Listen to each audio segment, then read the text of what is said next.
अस्सलाम वालेकुम। Unit 13 industrial chemistry हमने डिस्कस करना है, या इस चैप्टर का नाम है इंडस्ट्रीज़। तो इसके अंदर हम डिफरेंट केमिकल इंडस्ट्रीज़ जो है वो डिस्कस करेंगे। तो स्टार्ट करते हैं। इंडस्ट्रियल केमिस्ट्री है बेसिकली। तो इसमें हमने देखना है कि कौन कौन से इंपॉर्टेंट केमिकल प्रोसेसेस जो है वो इंडस्ट्रीज़ के अंदर हो रही हैं, कि हमने डिफरेंट जो है ना सिंथेटिक प्रोडक्ट को सिंथेसाइज करना है इन डिफरेंट इंडस्ट्रीज़। और उन इंडस्ट्रीज़ में हम कौन से प्रोसेसेस जो है वो केमिकल प्रोसेसेस यूज़ करते हैं, और कौन सी डिफरेंट प्रोडक्ट जो है वो हम गेन करते हैं। तो ये इस टॉपिक के अंदर हमने डिस्कस करना है। टॉपिक है हमारा इंपॉर्टेंट केमिकल प्रोसेसेस। तो फर्स्ट जो प्रोसेस जो कि इंडस्ट्रीज़ में हो रहा है, वो सबसे पहला है हमारे पास पोलीमराइजेशन। तो अगर हम इसको देखें कि पोलीमराइजेशन जो है वो किस तरह का फिनोमेना है, तो ये चीज़ हम पहले ही जो है वो काफ़ी बार डिस्कस कर चुके हैं कि पोलीमराइजेशन एक ऐसा फिनोमेना है जिसमें मोनोमर्स कंबाइन होके एक हमारे पास पोलीमर्स बनाते हैं। जैसे एक सिंपल जो है यहाँ पे इलस्ट्रेशन दी हुई है कि हमारे पास यहाँ पे मोनोमर्स हैं, और जब ये सारे कंबाइन होंगे तो एक हमारे पास हाई मालिक्यूलर वेट जो है ना वो कंपाउंड बनेगा, और इसको हम पोलीमर कहेंगे। तो मोनोमर्स जो है वो कंबाइन होकर पॉलीमर बनाते हैं, और इस प्रोसेस को हम जो है वो पॉलीमराइजेशन कहते हैं। अगर हम इसकी एक स्पेसिफिक एग्जांपल दें, तो हम यहाँ देखेंगे कि अगर हमने पॉलीइथीन बनाना है, जो कि एक सिंथेटिक जो है वो प्लास्टिक के तौर पर यूज़ होता है, तो हमने इसका मोनोमर लेना है, और पॉलीइथीन का मोनोमर है ईथीन। जी, हमने ईथीन जो है ये मालिक्यूल लेने हैं। तो ईथीन के large number of molecule mean thousand और मिलियन मालिक्यूल जो है ईथीन के आपस में कंबाइन होते हैं, और ये ईथीन जो है ये मोनोमर्स है। ठीक है, ये यहाँ के मोनोमर्स हैं, और ये ईथीन मोनोमर्स जब आपस में कंबाइन होंगे तो हमारे पास एक पॉलीमर बनेगा, एक हाई मालिक्यूलर वेट का कंपाउंड बनेगा, और उस पॉलीमर का नाम जो है ये हमारे पास पॉलीइथीन होगा। ये हमारे पास जो है वो पॉलीइथीन ये इस तरह से सिंथेसाइज हो जाता है। तो अगर हम इसका रिएक्शन देखें कि ये एक्चुअल में जो है इस कौन से रिएक्शंस के थ्रू जो है वो प्रिपेयर्ड हुआ है, तो इसमें इथीन मालिक्यूल है, इनके दरमियान जो है वो डबल बॉन्ड प्रेजेंट है, और इथीन ने हर इथीन मालिक्यूल ने अपना डबल बॉन्ड जो है वो दूसरे इथीन मालिक्यूल की तरफ जो है वो शिफ्ट किया है। इस तरह इनके दरमियान आपस में जो है वो लिंकेज हो गई है, डबल बॉन्ड जो है वो सिंगल में चेंज होते गए हैं। तो ये इस तरह large number of ethene molecule जो है वो कनेक्टेड हो गए थ्रू द सिंगल बॉन्ड, जो कि डबल बॉन्ड से बना है। डबल बॉन्ड जो है यहाँ पे शिफ्ट हुआ है, जो पाई बॉन्ड था हमारे पास। तो इस तरह हमारे पास large number of monomers, large number of ethene molecule जो है वो आपस में ज्वाइन होके एक पॉलीइथीन बनाते हैं। तो ये ओवरऑल प्रोसेस है पॉलीमराइजेशन का, जो कि डिफरेंट केमिकल इंडस्ट्रीज़ में हो रहा है। डिफरेंट पॉलीमर्स जो है वो हमारे पास सिंथेसाइज होते हैं। जैसे यहाँ पे हमने इथीन की एग्जांपल ली, इससे पॉलीइथीन बन रहा था। अगर हम विनाइल क्लोराइड की एग्जांपल लेते तो उससे हमारे पास पॉलीविनाइल क्लोराइड बन जाता, जो कि पीवीसी है हमारे पास। पीवीसी पाइप्स जो है उसमें यूज़ होता है, टॉयज़ वगैरह में यूज़ होता है। इस तरह अगर हम जो है वो विनाइल एसीटेट लेंगे तो हमारे पास पॉलीविनाइल एसीटेट बनेगा, या हम विनाइल एक्राइलेट लेंगे तो हमारे पास पॉलीविनाइल एक्राइलेट बनेगा। तो ये डिफरेंट पॉलीमर्स को सिंथेसाइज करने के लिए जो हम प्रोसेस यूज़ करते हैं, उस प्रोसेस का नाम जो है वो पॉलीमराइजेशन है। ये हमने इसका जनरल जो है वो मेथड देखा कि किस तरह पॉलीमराइजेशन होती है, और फिर हमने डिफरेंट जो है वो एग्जांपल भी डिस्कस किए हैं यहाँ पे। नेक्स्ट प्रोसेस देखते हैं, जो कि केमिकल इंडस्ट्रीज़ के अंदर जो है वो परफॉर्म हो रहा है, और प्रोसेस का नाम है हमारे पास कैल्सिनेशन। तो कैल्सिनेशन जो है ये किस तरह का प्रोसेस है, और कौन सी प्रोडक्ट बनाने के लिए यूज़ होता है, इसको हम डिस्कस करते हैं। तो बेसिकली कैल्सिनेशन जो है इसके रिज़ल्ट में हम कैल्शियम कार्बोनेट को लाइम के अंदर मीन कैल्शियम ऑक्साइड के अंदर जो है वो चेंज करते हैं। तो ये हमारे पास कैल्शियम कार्बोनेट है, जिसको हम कॉमनली जो है वो लाइम स्टोन भी कहते हैं। तो लाइमस्टोन या कैल्शियम कार्बोनेट को जब हम हाई टेम्परेचर पे हीट करते हैं, तो ये हमारे पास कैल्शियम ऑक्साइड में चेंज हो जाता है, और साथ में कार्बन डाइऑक्साइड जो है ये रिलीज़ करता है। तो इस तरह हमारा लाइमस्टोन लाइम के अंदर जो है वो चेंज हो गया, जिसको हम नॉर्मली जो है वो चूना भी कहते हैं। तो ये लाइम बन गया है, या इसको हम कैल्शियम ऑक्साइड जो है वो कहते हैं। तो calcination is a process use to convert the limestone into the lime, या आप अपनी केमिस्ट्री की लैंग्वेज में कह सकते हैं कि calcination is a process which is use to convert calcium carbonate into the calcium oxide. और ये प्रोसेस जो है ये हमारा डी कार्बोक्सिलेशन का है। इस प्रोसेस के रिजल्ट में जो है वो कार्बन डाइऑक्साइड रिमूव हुई है, तो हम कहेंगे कि हमने कैल्शियम कार्बोनेट जो है या लाइमस्टोन जो है उसकी डी कार्बोक्सिलेशन की है, और उसके रिजल्ट में हमारे पास जो है वो लाइम प्रोड्यूस्ड हुआ है, या कैल्शियम ऑक्साइड प्रोड्यूस्ड हुआ है। तो ये हमारे पास एक प्रोसेस है जिसके रिजल्ट में हम कैल्शियम ऑक्साइड जो है उसको प्रोड्यूस करते हैं। नेक्स्ट प्रोसेस अगर हम देखें तो वो हमारे पास रीफॉर्मिंग है। रीफॉर्मिंग बेसिकली की जाती है पेट्रोलियम की। तो हम जैसे पेट्रोलियम फ्रैक्शन जो है वो एक्सट्रैक्ट करते हैं, पेट्रोलियम को एक्सट्रैक्ट करते हैं, तो उस पेट्रोलियम की क्वालिटी को इन्हांस करने के लिए, या उस पेट्रोलियम से मज़ीद डिफरेंट प्रोडक्ट जो है वो गेन करने के लिए हम ये प्रोसेस जो है वो परफॉर्म करते हैं, रिफॉर्मिंग। तो रिफॉर्मिंग जो है वो पेट्रोलियम से ही रिलेट कर है। अब रिफार्मिंग जो है वो बेसिकली दो तरह से होती है कि आप या तो स्टीम रिफार्मिंग करेंगे, स्टीम रिफार्मिंग, अगर आप स्टीम रिफार्मिंग करेंगे तो आपको इसके रिजल्ट में जो है वो सैचुरेटेड हाइड्रोकार्बन मिलेंगे, आपको अनसैचुरेटेड हाइड्रोकार्बन मिलेंगे। इसके अलावा आप अमोनिया भी इससे जो है ना वो गेन कर सकते हैं। आप इसके रिजल्ट में जो है वो मेथनॉल गेन कर सकते हैं। तो ये डिफरेंट प्रोडक्ट हैं जो कि आपको स्टीम रिफार्मिंग के रिजल्ट में जो है वो मिलेंगी। सेकंड इसकी टाइप होती है कैटालिटिक रिफार्मिंग। तो कैटालिटिक रिफार्मिंग की अगर हम बात करें तो कैटालिटिक रिफार्मिंग एक ऐसा प्रोसेस है जिसमें हम जो है ना हाई ऑक्टेन नंबर का पेट्रोल जो है, या हाई ऑक्टेन नंबर जिसे हम कॉमनली गैसोलीन भी कहते हैं, वो जो है वो गेन कर सकते हैं। तो ऑक्टेन नंबर क्या होता है, या जो है ना हाई ऑक्टेन नंबर, इससे क्या मतलब है, तो इसको हम एक एग्जांपल से समझते हैं। ये हमारे पास एक कंपाउंड दिया हुआ है और ये हमने लिया हुआ है ऑक्टेन। ये हमारे पास ऑक्टेन है, नॉर्मल ऑक्टेन है, तो हम इसको एन ऑक्टेन जो है वो कहेंगे। एन ऑक्टेन को जब हमने in the presence of catalyst high temperature पे हीट किया है तो ये चेंज हो गया है इनटू द ब्रांच चेन। पहले ये बिल्कुल स्ट्रेट चेन था, एन ऑक्टेन हमारे पास था, अब ये ब्रांच चेन में जो है वो चेंज हो गया। और ये जो न्यू बना है कंपाउंड, इसको हम कहेंगे कि ये टू पे भी मिथाइल ग्रुप लगे हुए, दो मिथाइल ग्रुप लगे हुए टू पे, इस तरह हमारे पास फोर पे मिथाइल ग्रुप लगा हुआ है, तो हम इसे कहेंगे ये 2,2,4 ट्राई मिथाइल पेंटेन जो है वो बन गया, जिसको हम नॉर्मली जो है वो आइसो ऑक्टेन भी कह सकते हैं। तो ये एक आइसो ऑक्टेन जो है ये हमारे पास प्रोड्यूस्ड हुआ है। तो हमने क्या किया है कि एक स्टेट चेन हमारे पास ऑक्टेन था जिसको हम एन ऑक्टेन कह रहे थे, उसको हमने हाई टेम्परेचर पे in the presence of catalyst जब हीट किया तो वो चेंज हो गया into their branch chain structure, जो कि आइसो ऑक्टेन जो है वो कहलाता है। अब यहाँ पे ये चीज़ देखनी है कि जो स्टेट चेन कंपाउंड्स होते हैं, जैसे ये एन ऑक्टेन है हमारे पास, जो कि गैसोलीन पेट्रोल का एक मेन फ्रैक्शन होता है, तो ये तकरीबन 7 to 80%, 85% जो है यही प्रेजेंट होता है पेट्रोल के अंदर, गैसोलीन के अंदर।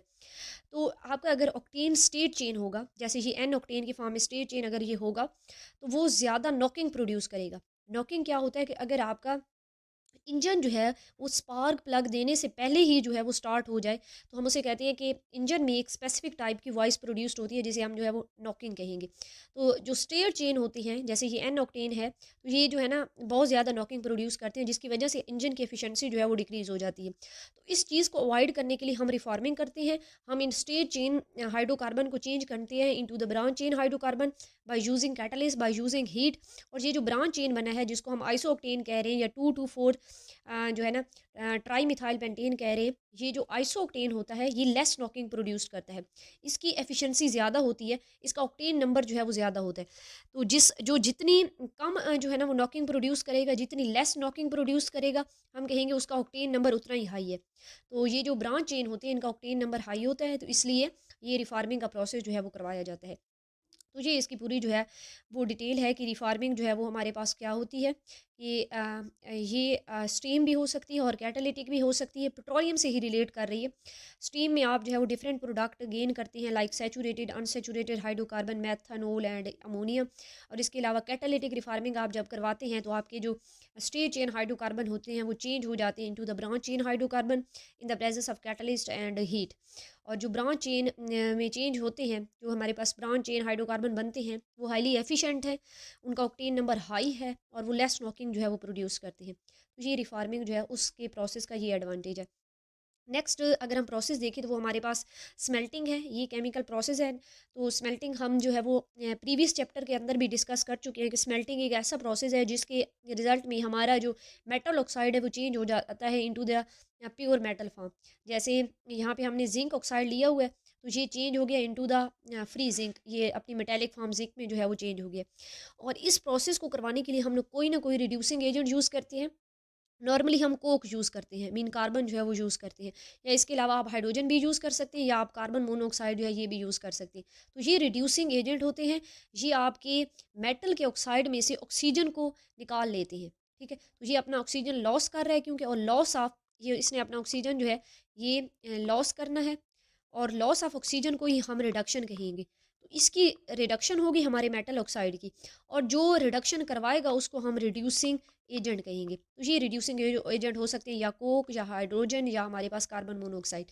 और प्रोसेस जो है इसका मेन पर्पस ये है कि इसने मेटल ऑक्साइड को चेंज करना है into the free metal form. जैसे इसने जिंक ऑक्साइड को जिंक में चेंज किया, या टंगस्टन जो है उसको टंगस्टन ऑक्साइड जो है उसको नॉर्मल टंगस्टन के अंदर जो है वो चेंज किया। तो ये स्मेल्टिंग का जो है वो प्रोसेस है। नेक्स्ट प्रोसेस को अगर हम देखें तो हमारे पास हॉल हेरोथ प्रोसेस है, और ये एक ऐसा प्रोसेस है जो कि यूज़ होता है for the manufacturing of aluminium.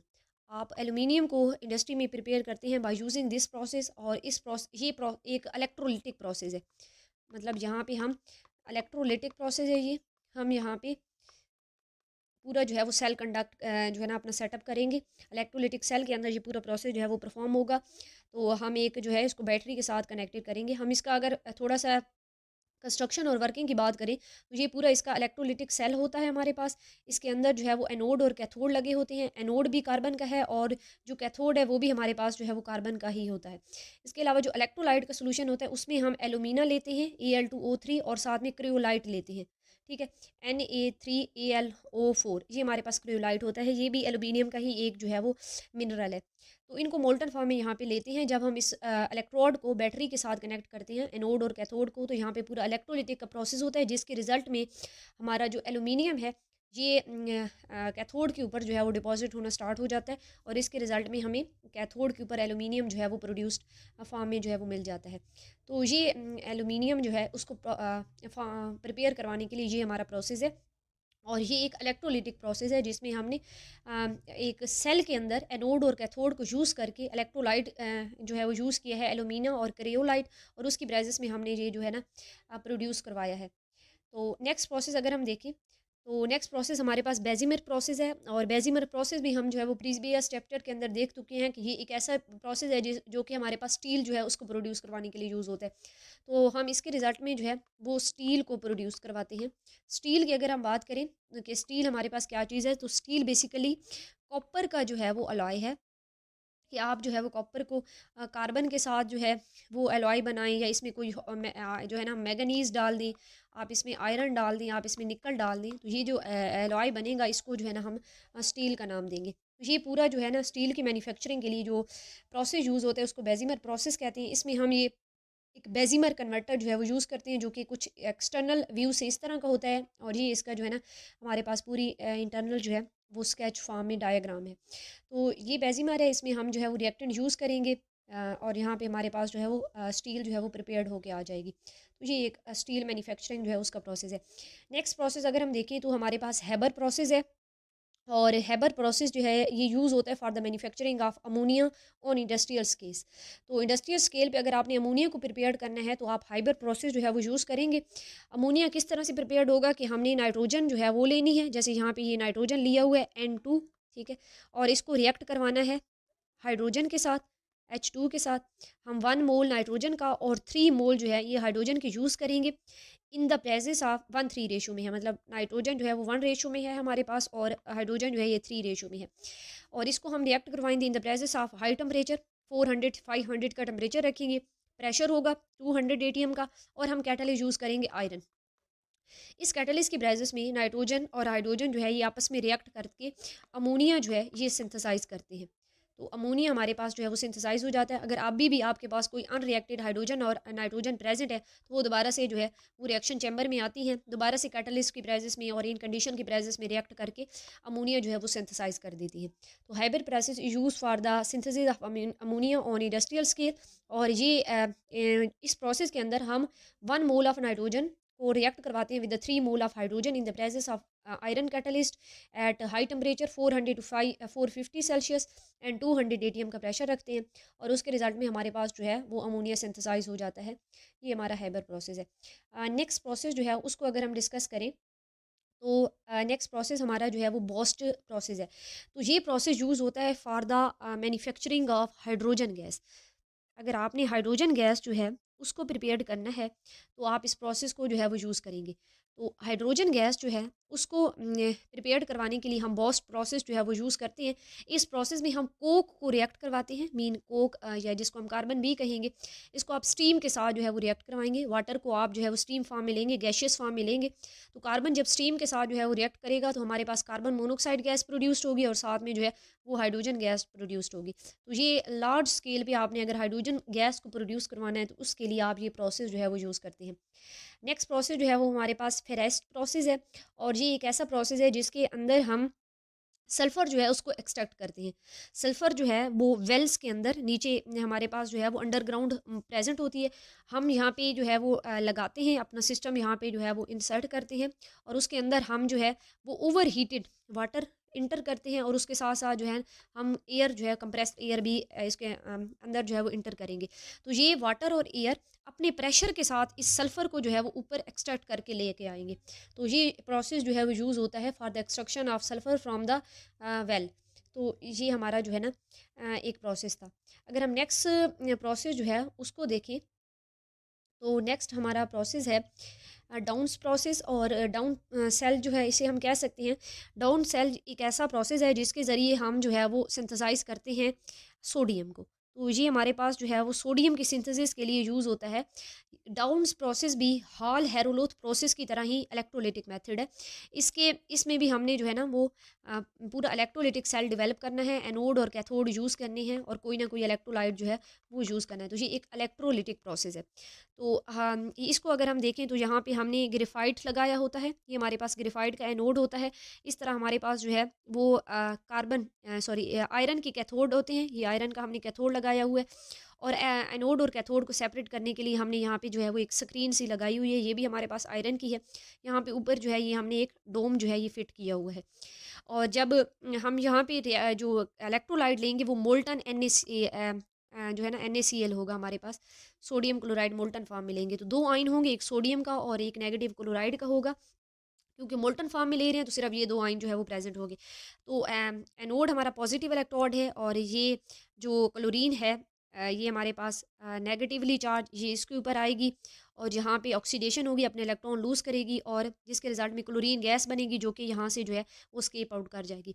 जो सोडियम है वो पॉजिटिव है और नेगेटिव ये कैथोड की तरह मूव करेगा। कैथोड के ऊपर ये रिडक्शन करेगा, इलेक्ट्रॉन को गेन करेगा और सोडियम गैस जो है वो प्रोड्यूस्ड होगी। सोडियम लिक्विड फॉर्म में जो है वो प्रोड्यूस्ड होगा जिसको हम यहाँ से जो है वो गेन कर लेंगे। तो बाद में उसको जो है ना आउटलेट के ज़रिए जो है वो बाहर निकाल लिया जाता है और उसको सॉलिडिफ़ाई कर लिया जाता है। तो ये पूरा डाउन्स प्रोसेस है जिसके रिज़ल्ट में हम सोडियम जो है उसकी मैन्युफैक्चरिंग करते हैं। तो बेसिकली ये यूज़ होता है for the manufacturing of sodium on industrial scale और इसके लिए एक और बात याद रखनी है कि डाउन सेल जो है या डाउन प्रोसेस जो है ये एक इलेक्ट्रोलिटिक मेथड है। ये इसका पूरा सेटअप है। ग्रेफाइट का एनोड था, जो है आयरन का कैथोड था, दोनों को सेपरेट किया हुआ था एक स्क्रीन के साथ या एक वायर गास के साथ। ऊपर हमने एक डोम लगाया हुआ था। एनोड पे ऑक्सीडेशन हुई, क्लोरीन गैस प्रोड्यूस्ड हुई और कैथोड पे रिडक्शन हुई, सोडियम जो है वो प्रोड्यूस्ड हुई और इस तरह हमारा सोडियम मेटल जो है ये प्रोसेस उसके मैन्युफैक्चरिंग में जो है वो यूज़ हो गया। नेक्स्ट प्रोसेस जो है उसको अगर हम देखें तो सॉल्वे प्रोसेस है। तो सॉल्वे प्रोसेस जो है ये यूज़ होता है for the manufacturing of sodium carbonate. अगर हमने सोडियम कार्बोनेट जो है उसको प्रिपेयर करवाना है जिसको कॉमनली सोडा ऐश भी कहते हैं, तो सोडियम कार्बोनेट या सोडा ऐश को प्रिपेयर करवाने के लिए सॉल्वे प्रोसेस जो है वो यूज़ होता है। तो इसमें रिएक्टेंट जो है वो हम सोडियम क्लोराइड लेते हैं और अमोनिया रिएक्टेंट के तौर पर यूज़ करते हैं। इस तरह कार्बन डाइऑक्साइड जो है ये यूज़ करते हैं। तो ये पूरा जो है ना हमारे पास एक प्रोसेस है जिसमें सोडियम कार्बोनेट या सोडा है जो है वो प्रोड्यूस्ड हो जाता है। तो इतना ज़्यादा डिटेल में हमने इसको नहीं डिस्कस करना, तो तभी हम जो है ना बस मेन चीज़ इसके लिए याद रखनी है कि ये प्रोसेस यूज़ होता है for the manufacturing of sodium carbonate. Next process अगर हम देखें सेकंड लास्ट है बर्गियस प्रोसेस है और बर्गियस प्रोसेस एक ऐसा प्रोसेस है जो कि यूज़ होता है for the manufacturing of synthetic fuels या हमारे पास कोई और जो है ना वो लुब्रिकेंट है। तो लुब्रिकेंट और सिंथेटिक फ्यूल को प्रोड्यूस करवाने के लिए हम ये बर्गियस प्रोसेस यूज़ करते हैं और ये हम इसमें रिएक्टेंट जो यूज़ करेंगे वो कोल होगा।